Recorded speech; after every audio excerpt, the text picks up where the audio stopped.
देखिए सॉल्यूशन जो है 12th का चैप्टर है, जो 5 नंबर का 12th में पूछा जाता है। ठीक है, इसमें आपको गेसिंग क्वेश्चन भी बताएंगे कि कौन कौन जो है एग्जाम में आएगा, और साथ में ऑब्जेक्टिव भी क्वेश्चन कराएंगे। ठीक है, और इसको जो है नीट और आईआईटी का क्वेश्चन भी इसमें कराएंगे साथ साथ। तो सॉल्यूशन क्या है कि सॉल्यूशन जो होता है दो या दो से ज्यादा अगर कंपोनेंट को अगर मिलाते हैं तो वो मिक्सचर जो होना चाहिए होमोजीनियस होना चाहिए। ठीक है, तो उसको सॉल्यूशन बोलते हैं। होमोजीनियस मिक्सचर का मतलब ये हुआ कि अगर कोई कंपोनेंट अगर मिला रहे हैं तो पूरी तरीका से डिजोल्व हो जाना चाहिए। कंपोनेंट का मतलब कोई सब्सटेंस होना चाहिए। ठीक है, जैसे मान लीजिए कि अगर चीनी और पानी को अगर मिलाते हैं, ठीक है, अगर इस पानी में अगर चीनी डाल देते हैं, शुगर डाल देते हैं, तो ये पूरी तरीका से डिजोल्व हो जाता है, यानी सभी जगह इसका कंपोजिशन सेम होगा। ठीक है, तो उसको बोलते हैं सॉल्यूशंस। ठीक है, ये जैसे कि शुगर है, शुगर का फॉर्मूला C12H22O11 प्लस वाटर, अगर दोनों को मिलाएंगे तो ये पूरी तरीका से डिजोल्व हो जाना चाहिए। तब पानी जो है ज्यादा मात्रा में लेना है और शुगर जो है कम मात्रा में होना चाहिए, तभी वो डिजोल्व होगा, तब सॉल्यूशन कर। ग्लूकोज प्लस वाटर अगर दोनों को मिलाएंगे तो पूरी तरीके से डिजोल्व होगा, इसीलिए ये होमोजीनियस मिक्सचर है। सॉल्यूशन दो टाइप का, बाइनरी सॉल्यूशन और पॉलिनरी सॉल्यूशन। बाइनरी में दो कंपोनेंट अगर मिलाएंगे तो उसको बोलेंगे बाइनरी, और दो या दो से अगर ज्यादा कंपोनेंट मिलाते हैं तो इसको बोलते हैं पॉलिनरी सॉल्यूशन। जैसे ग्लूकोज, सुक्रोज और वाटर को अगर मिलाते हैं तो पॉलिनरी सॉल्यूशन हुआ, और ग्लूकोज और वाटर यानी दो ही कंपोनेंट है तो उसको बोलते हैं बाइनरी। ठीक है, अब नेक्स्ट देखते हैं।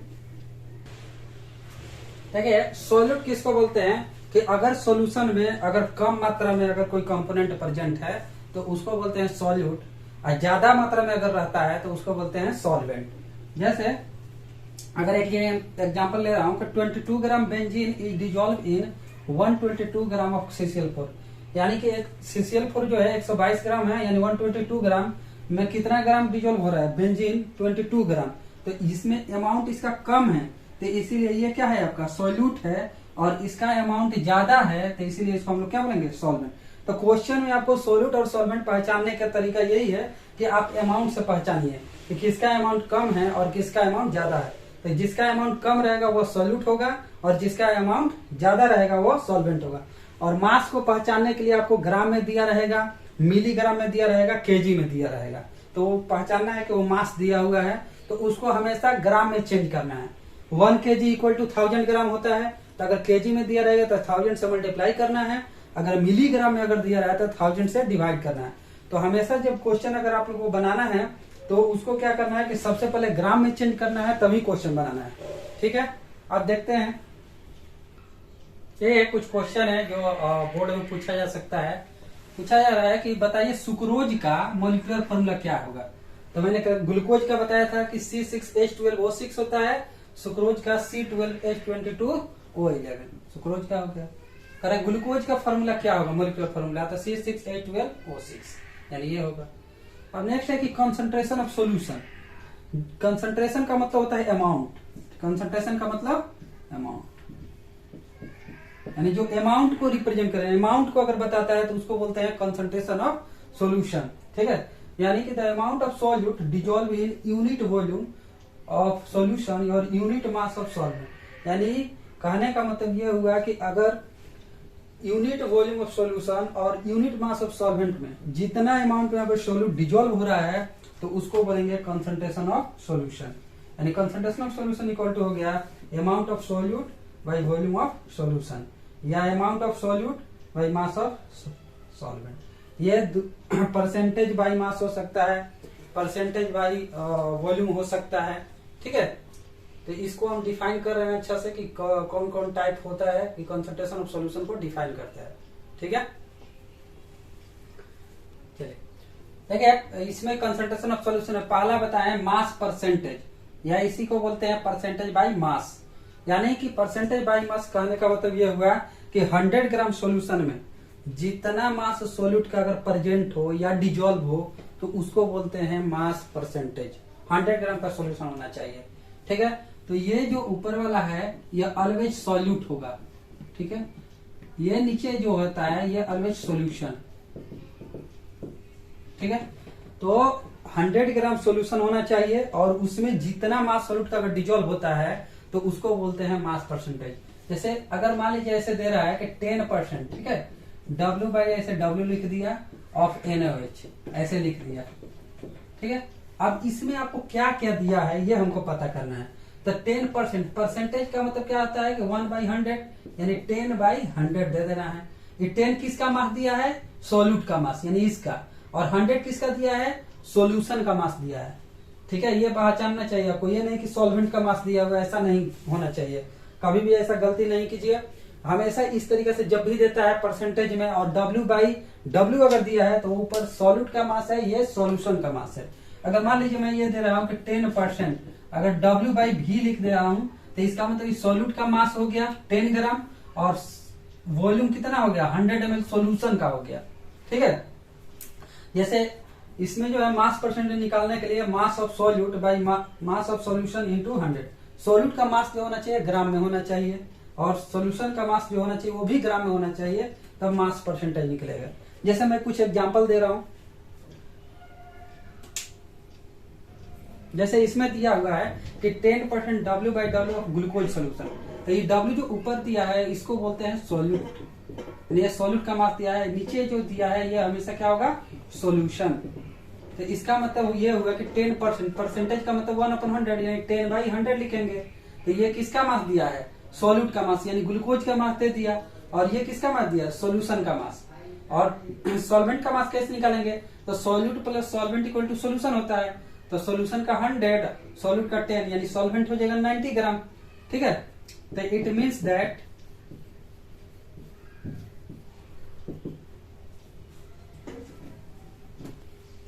जैसे इसमें हो गया। अब नेक्स्ट एग्जांपल जो है, और इसमें क्या है कि ग्लूकोज का मास 10 ग्राम हो गया, सॉल्यूशन का 100 ग्राम, तो सॉल्वेंट क्या हो जाएगा? Solute plus solvent equal to solution, तो 90 ग्राम आ जाएगा।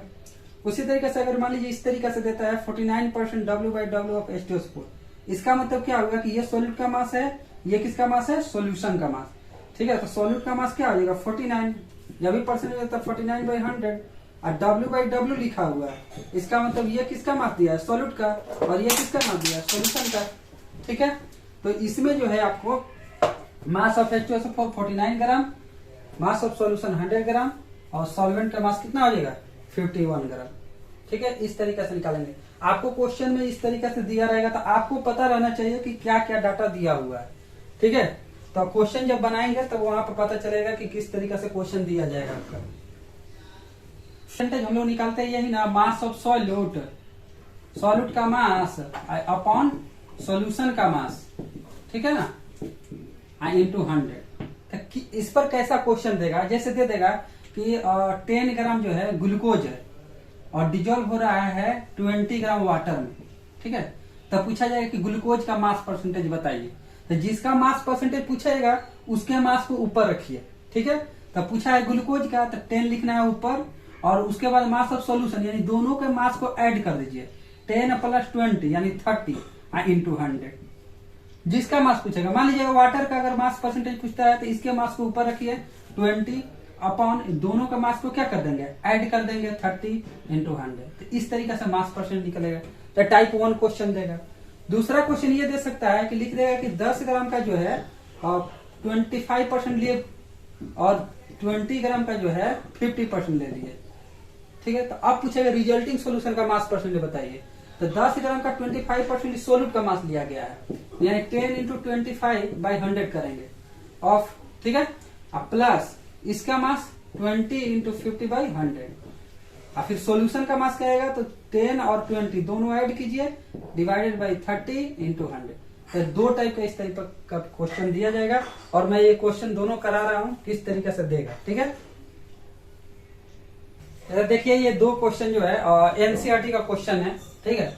इसमें ये पूछा जा रहा है कि बताइए कि बेंजीन और CCl4 का मास परसेंटेज क्या होगा, ठीक है। तो देखिए दोनों का पूछा गया है, तो क्या लिखेंगे? परसेंटेज बाय मास और बेंजीन का पूछा है। तो जिसका मास परसेंटेज पूछ रहा है, बेंजीन का पूछा है, तो बेंजीन का मास यहाँ दिया है, CCl4 का मास यहाँ दिया गया है। तो बेंजीन का पूछा है तो इसके मास को ऊपर रखिए 22। अब भाई दोनों का मास ऐड कीजिए 22 + 122 इंटू 100, यानी ये आ गया आपका 22/144 इंटू 100, यानी यहां से आपका आ गया 15.28%। ठीक है, अब पूछा जाएगा कि CCl4 का, तो इसके मास को ऊपर रखिए, तो percentage by mass of CCl4। इसका मास कितना है 122, तो इसके मास को ऊपर रखिए और दोनों के मास को ऐड कीजिए, तो 144 इंटू 100 यहां से कीजिएगा तो आएगा 84.72%। इस तरीके से क्वेश्चन बनाएंगे और इसी के आधार पर आपको NCERT का क्वेश्चन है, एक्सरसाइज का क्वेश्चन है, क्वेश्चन नंबर 28 बना लीजिएगा। ठीक है, अब उसी तरीके से ये दूसरा क्वेश्चन नंबर 7 है। पूछा गया है कि 300 ग्राम का 25% दिया गया है, तो टोटल मास सोल्यूट है। इसको पहले बना रहे हैं, इसको मिटा। जैसे इसमें देखिए पूछा गया है कि 300 ग्राम का 25% लिया गया है, 400 ग्राम का 40% बाई मास। तो टोटल मास सोल्यूट का देख लीजिए, टोटल मास सोल्यूट का टोटल मास कितना लिया गया है, 300 का 25% लिया गया है, 300 गुने 25%, 25% में 25/100। फिर 400 का कितना लिए 40%, 40/100 ये गया आपका 75 और ये चल जाएगा आपका 160। 75 प्लस 160 यानी आ जाएगा 235 ग्राम। ठीक, और सॉल्यूशन का मास ऐड कीजिए, मास ऑफ सॉल्यूशन 300 प्लस 400 यानी 700 ग्राम। तो मास परसेंटेज आपका रिजल्टिंग सॉल्यूशन का क्या हो जाएगा, मास जिसका सॉल्यूट का मास 235 बाई सॉल्यूशन का मास 700 इंटू 100 यहां से आएगा 33.57%। इस तरीके से आपको क्वेश्चन दिया जाएगा मास परसेंटेज का। ठीक है, जैसे इसमें दिया है कि मास परसेंटेज बाय वॉल्यूम, तो ये बताए थे कि ये ऑलवेज क्या होगा, सॉल्यूट। W दिया है तो सॉल्यूट का मास हो गया, V है यानी वॉल्यूम है, और वॉल्यूम जो होगा ml में होगा यहाँ, यानी 100 ml सॉल्यूशन होना चाहिए। और 100 ml सॉल्यूशन में जितना ग्राम सॉल्यूट का मास अगर डिजोल्व होता है तो उसको बोलते हैं परसेंटेज बाय वॉल्यूम। ठीक है, जैसे मान लीजिए कि अगर आपको दे रहा है कि 20% W/V, 20% W/V ऑफ NaOH ऐसे दे दिया। इसका मतलब क्या है कि 20% का मतलब 20/100, ये W/V है, तो W किसका मास दिया है, NaOH का, और V 100 ml है। तो इसका मतलब यह हुआ कि इट मीन्स दैट और सॉल्यूट का मास जो है 20 ग्राम हो गया और सॉल्यूशन का वॉल्यूम जो है 100 ml हो गया। अब सॉल्वेंट का यहाँ पर नहीं निकाल सकते क्योंकि यहाँ यूनिट सेम नहीं है। अगर यूनिट सेम रहता तब माइनस करते हो। ठीक है, तो ये यूनिट सेम नहीं है। अगर यूनिट सेम रहेगा तभी हम लोग सॉल्वेंट का मास निकालेंगे, तो उसके लिए आपको डेंसिटी वगैरह दिया रहेगा, तब हम लोग वहां से सॉल्यूशन का मास निकाल के तब निकालेंगे। ठीक है, सॉल्वेंट का मास। तो यहाँ पर जैसे एक और एग्जाम्पल ले रहे हैं, एग्जाम्पल है कि 50% W/V ऑफ कैल्शियम कार्बोनेट दिया है। तो इसका मतलब क्या होगा कि परसेंटेज का मतलब क्या होगा कि 1/100, तो 50/100, और ये W/V है, इसका मतलब ये सॉल्यूट का मास दिया है 50 ग्राम और ये वॉल्यूम जो है 100 ml दे दिया है। ठीक है, तो इस तरीके से आपको निकालना होगा। ये क्वेश्चन में नहीं दिया रहेगा, इसी तरीके से दिया रहेगा परसेंटेज में, तो आपको निकालना होगा कि क्या क्या क्वेश्चन में दिया गया है। ठीक है, तो इसको जब यूज करेंगे तो वहां पर बताएंगे कि कैसे क्वेश्चन बनाना है। ठीक है, तो इस पर क्वेश्चन कैसे देगा बताते हैं। पहले टाइप किस टाइप का क्वेश्चन दिया जाएगा।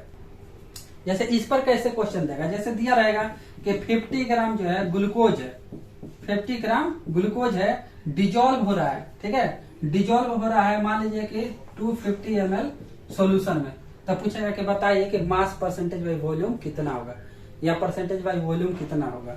तो क्या होगा कि पूछ रहा है कि 50 ग्राम ग्लूकोज है तो सॉल्यूट का मास यानी 50 bye volume of solution ml में होना चाहिए, यानी 250 इंटू 100।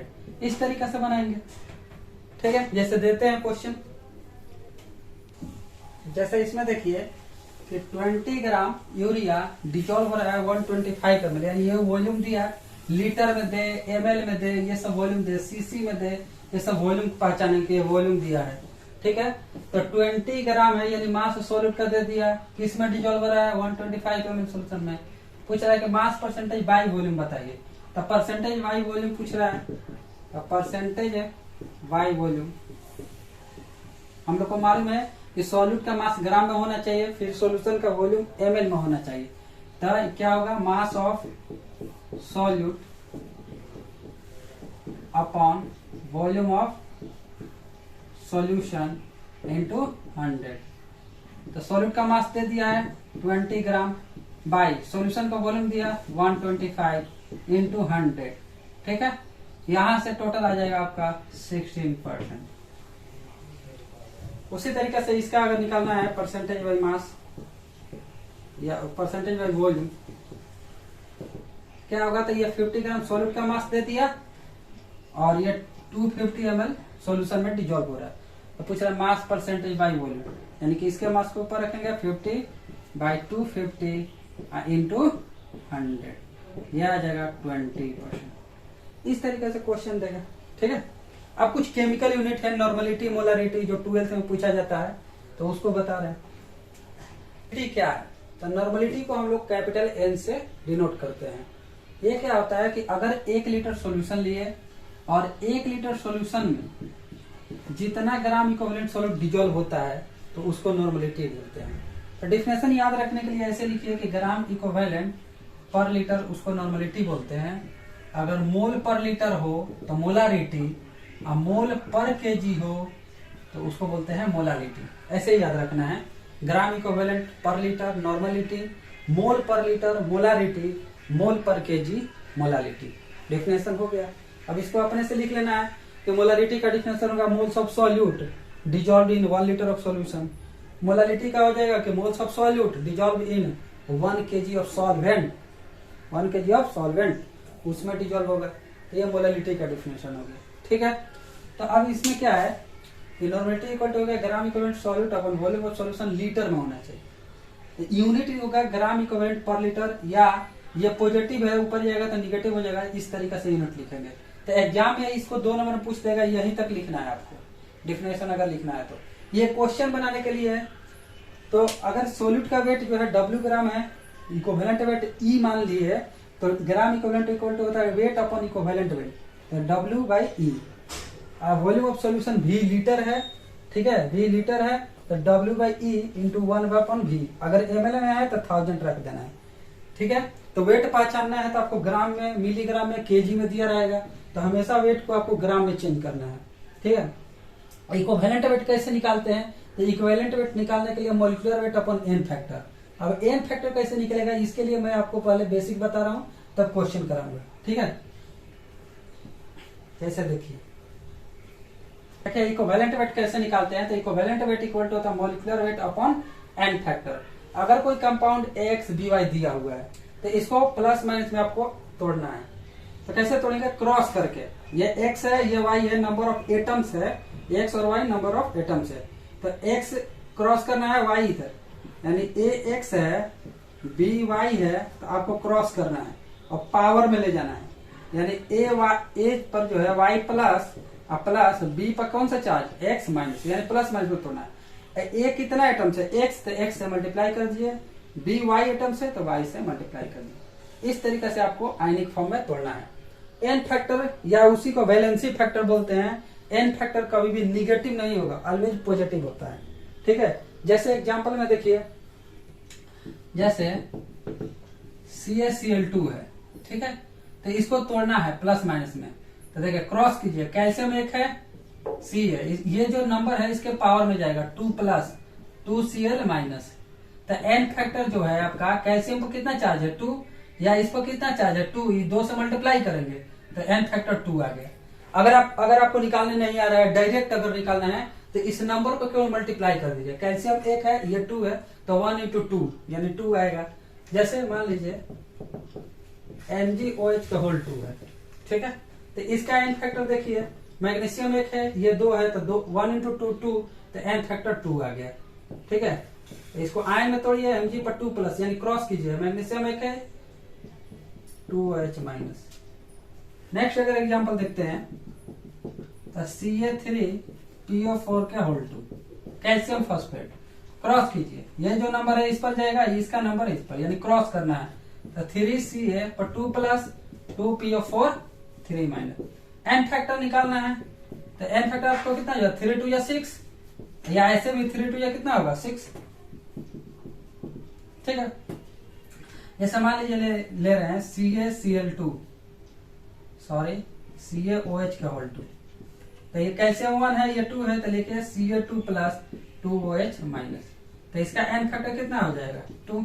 लेकिन अगर SO4 रहता है, SO4 रहे, कार्बोनेट रहे, ठीक है, NO3 रहे, NO2 रहे, फॉस्फेट रहे, ये सबका एक मानना है आपको, ये सबका 1 लेना है। जैसे मान लीजिए देखते हैं एग्जांपल, ठीक है। तो हम लोग एन फैक्टर वैलेंसी के अनुसार निकालते हैं। जैसे इसमें देखिए सोडियम सल्फेट है, तो SO4 को 1 मानना है, ये पूरा का 1 मानना है। तो इसका एन फैक्टर कितना होगा 2 इंटू 1 इंटू 2, इसका क्या जाएगा 2 इंटू 1 इंटू NO3 का पूरा 1 लेना, ये नहीं कि 3 लेके चलना है। तो इसका भी एन फैक्टर कितना हो जाएगा 1। इसका एन फैक्टर 2 इंटू 1, CO3 1 लेके चलना है तो 2। इसका देखिए 3 इंटू 1, PO4 मात्र 1 लेके चलना है 3। इसका ठीक है, ये देखिए ये वैलेंसी के अनुसार कुछ होता है। कैल्शियम पर वैलेंसी 2 होता है 4, तो कैल्शियम 2 प्लस CO3 2 माइनस, इसका Zn2 प्लस SO4 2 माइनस, और इसका Cu2 प्लस SO4 2 माइनस, यानी ये सबका जो है एन फैक्टर आपको 2 होगा।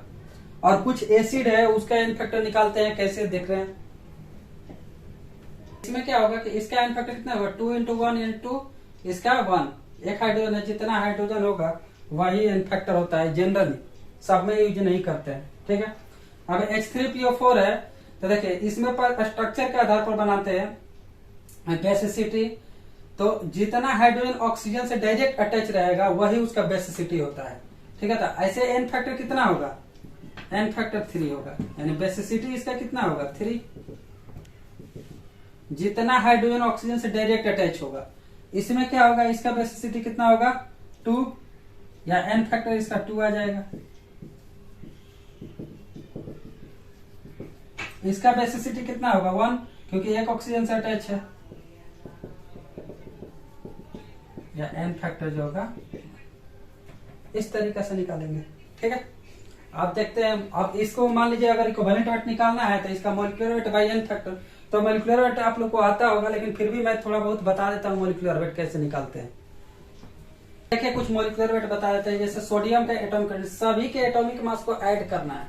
सोडियम का 23 प्लस ऑक्सीजन का 16 प्लस हाइड्रोजन का 1, टोटल आ जाएगा 40। यूनिट होता है एटॉमिक मास यूनिट AMU।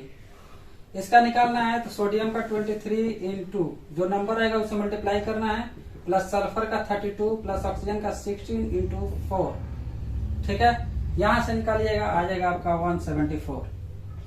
ठीक है, यूनिट लिखते जाइए आप AMU। इसका निकालेंगे कार्बन का 12 इंटू 12 प्लस हाइड्रोजन का 1 होता है 22 है, तो 22 से मल्टीप्लाई करेंगे, प्लस ऑक्सीजन का 16 इंटू 11, यहां से आ जाएगा 342। ठीक, ये यूरिया है। इसका मोलिकुलर वेट निकालेंगे तो नाइट्रोजन का 14 प्लस हाइड्रोजन का 1, 2 है तो 2 से मल्टीप्लाई करेंगे, प्लस कार्बन का 12 प्लस ऑक्सीजन का 16, नाइट्रोजन का 14 प्लस हाइड्रोजन का 1 इंटू 2, टोटल कीजिएगा 60 आ जाएगा। ये इथाइलिन ग्लाइकोल, इसका मोलिकुलर वेट निकालिए, कार्बन का 12 इंटू 2, हाइड्रोजन का 1 इंटू 6, नंबर है तो मल्टीप्लाई करेंगे, प्लस ऑक्सीजन का 16 इंटू 2, टोटल आ जाएगा 62। ग्लिसरॉल के अगर निकालना चाहते हैं तो कार्बन का 12 इंटू 3 प्लस हाइड्रोजन का 1, 8 है तो 8 से मल्टीप्लाई करेंगे, प्लस ऑक्सीजन का 16 इंटू 3, यहां से आ जाएगा 92। यह वाशिंग सोडा, इसका मोलिकुलर वेट निकालना है तो सोडियम का 23, 2 है तो 2 से मल्टीप्लाई करेंगे, प्लस कार्बन का 12 प्लस ऑक्सीजन का 16 इंटू 3, डॉट का मतलब ऐड करना है, प्लस 10 1 इंटू 2 प्लस ऑक्सीजन का 16, यहां से निकलेगा 286, इतना आएगा। इस तरीके से मोलिकुलर वेट। अब हम डायरेक्ट आएंगे नॉर्मलिटी पर, और वहां कुछ क्वेश्चन करेंगे तब मोलारिटी मोल फ्रैक्शन बताएंगे। ठीक है, ठीक है। या ऐसे निकालेंगे, इसका 142 आएगा, ठीक है। एडिशन में डायरेक्ट अगर बनाए थे, यहाँ पर 142 एमयू आएगा, ठीक है। तो ये क्वेश्चन कैसे देगा, तो हम लोग दो चीज पढ़े थे। नॉर्मलिटी इक्वल टू क्या पढ़े हैं, W/E इंटू 1/V पहला। दूसरा क्या जानते हैं कि normality equal to W/E into 1000/V, ठीक है। ये कब लगाना है, जो वॉल्यूम क्वेश्चन में ml में दिया रहेगा, और ये कब यूज करना है, जब वॉल्यूम आपको लीटर में दिया रहेगा। वेट तो आप पहचानिए कि ग्राम केजी वगैरह में रहेगा। Equivalent weight, molecular weight by N factor, molecular weight निकालने सिखाए हैं, एन फैक्टर भी निकालने सिखाए हैं। जैसे मान लीजिए क्वेश्चन एक देगा आपको, जैसे इसमें क्वेश्चन आपको दे दिया कि 49% W/H2SO4 में नॉर्मलिटी बताइए क्या होगा। तो सबसे पहले मैंने ये बताया था कि इससे निकाल लीजिए कि क्या क्या दिया है, ठीक है। तो सबसे पहले 49% W/V दिया है, इसका मतलब कि 49/100 लिखेंगे W/V। तो ये किसका मास दिया है, सॉल्यूट का, ये 100 किसका दिया है, ml में दिया है, वॉल्यूम, ठीक है। तो मास ऑफ H2SO4 जो है आपका 49 ग्राम है, ठीक है। और वॉल्यूम जो है आपका, वॉल्यूम ऑफ सॉल्यूशन जो है आपका 100 ml है। तो W आपको पता चल गया, वॉल्यूम चल गया, ml में रहेगा तो हम 1000 वाला फॉर्मूला लगाएंगे, लीटर में रहता तो 1/V करते। इक्विवेलेंट वेट कैसे निकालेंगे, तो इक्विवेलेंट वेट निकाल लीजिए H2SO4 का, मॉलिक्यूलर वेट अपन n फैक्टर होता है, तो n फैक्टर इसका तो 2 होगा, तो इसका मॉलिक्यूलर वेट निकालिए। मॉलिक्यूलर वेट हाइड्रोजन का 1 × 2, सल्फर का 32, ऑक्सीजन का 16 × 4, टोटल 98 आ जाएगा। 98/2 यानी 49। तो लगाइए, नॉर्मलिटी इक्वल टू हो जाएगा W/E इंटू 1000/V। तो वेट दिया है आपका 49, इक्विवेलेंट वेट आया है 49,000, और वॉल्यूम जो है ml में दिया है 100। तो ये कैंसल, 20 से 20 यानी आ गया 10। नॉर्मलिटी का यूनिट क्या होता है, ग्राम इक्विवेलेंट पर लीटर, इतना आ गया। इस तरीके से आपको क्वेश्चन दिया रहेगा, ठीक है। और 2-3 क्वेश्चन देते हैं। तो पहला क्वेश्चन है कि 10% W/V, इसका मतलब 10 ग्राम क्या दिया है, कैल्शियम कार्बोनेट, वॉल्यूम दिया 100 ml, यानी normality equal to W/E into 1000/V। तो वेट आपका दिया 10 ग्राम इंटू 1000/100। इक्विवेलेंट वेट निकाल लीजिए, कैल्शियम कार्बोनेट का इक्विवेलेंट वेट कैसे निकालेंगे, इसका n फैक्टर आ गया 2, तो इक्विवेलेंट वेट निकालना है आपका, तो molecular weight by n factor होता है। तो कैल्शियम का एटॉमिक वेट 40 होता है, ठीक है। तो ये कितना आ जाएगा, 100/2 यानी 50 आ जाएगा। तो यहाँ रखेंगे 50, ठीक है। 20 से 20 गया, 0 से 0 गया, 2 यानी कि 2 ग्राम इक्विवेलेंट पर लीटर। उसी तरीके से इसमें पूछा गया है कि 4.9 ग्राम H2SO4 है, 500 cc में और डिजोल्व हो रहा है, तो पूछा है नॉर्मलिटी। तो ये cc दिया है यानी वॉल्यूम दिया है, बताए थे कि वॉल्यूम पहचानने के लिए ml में दिया रहेगा, लीटर में दिया रहेगा, cc में दिया रहेगा, ठीक है। तो इसके लिए भी आप बना सकते हैं कि नॉर्मलिटी इक्वल टू हो गया W/E इंटू 1000/V। वेट दिया है आपका 4.9, इक्विवेलेंट वेट H2SO4 का 49 आएगा, 1000, V दिया है 500, 20 से 20 यानी 1/5 यानी 0.2 ग्राम इक्विवेलेंट पर लीटर। इसमें नॉर्मलिटी पर बहुत सारे क्वेश्चन है, नेक्स्ट क्लास में बताऊंगा।